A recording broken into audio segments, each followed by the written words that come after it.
امام بخاری ایک روایت کو نقل فرماتے ہیں، حضرت ربیع بن معاوض رضی اللہ تعالی عنہ وہ بیان کرتی ہیں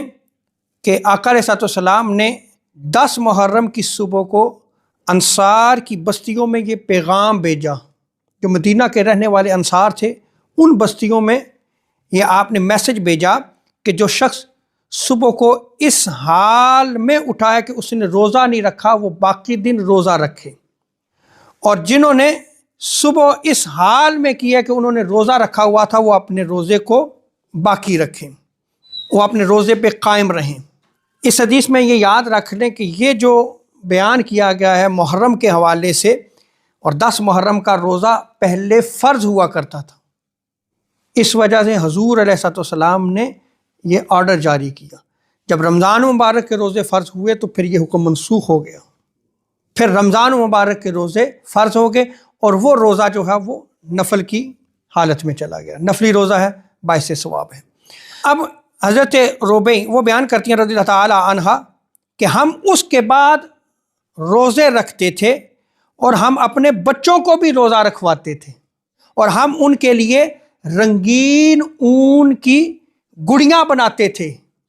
یعنی ڈفرینٹ کلرز کی ڈال جو ہے وہ بناتے تھے، ٹوائز بچوں کے کھیلنے کے لیے۔ اچھا وہ کیوں بناتے تھے؟ کہ جب ان میں سے کوئی بچہ کھانے کے لیے روتا تو ہم وہ گڑیاں انہیں دے دیتے یہاں تک کہ افطار کا وقت ہو جاتا۔ اب کنسیپٹ دیکھیں، یہ بخاری شریف سے میں بیان کر رہا ہوں، تو آپ یہ دیکھیں کہ بچوں کی پریکٹس